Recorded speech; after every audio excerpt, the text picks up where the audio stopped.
Suddenly my eyes were open and I realized that I was the bad guy.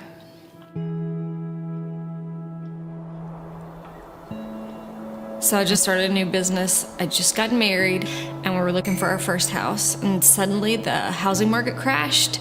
I didn't understand why. And I had other questions like, if the government has a funding problem, why can't they just print more money to solve it? Or does the government really need to intervene every time there's a problem? How does it work when they just leave things alone? Nothing that I've been taught in school equipped me to answer these questions. I started talking to my dad, and he told me something that changed my life, and that was that the money that's in my pocket was only worth anything because people accept it. It wasn't intrinsically valuable. And these are things that I never even thought about before. I was Googling some of these questions and saw Mises.org, where I found a book called Economics in One Lesson. This totally cleared up so many questions that I had about our government and our monetary system. I learned about sound money and how to look at current events through the principles of liberty. I became fascinated about the ideas of economic freedom.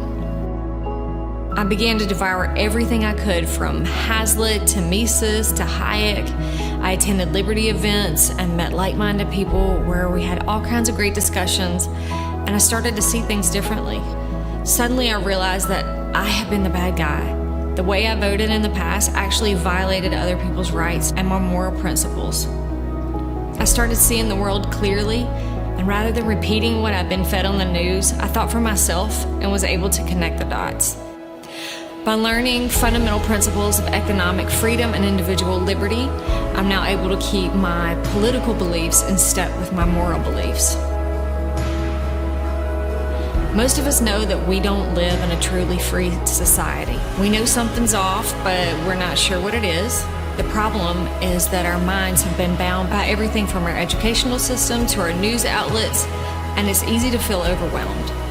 But because the government is a constant drain on our liberties, complacency is the enemy of our freedom. Your ideas and beliefs make up who you are, and they affect the way you treat others and their property. Shouldn't they be carefully developed and rooted in truth?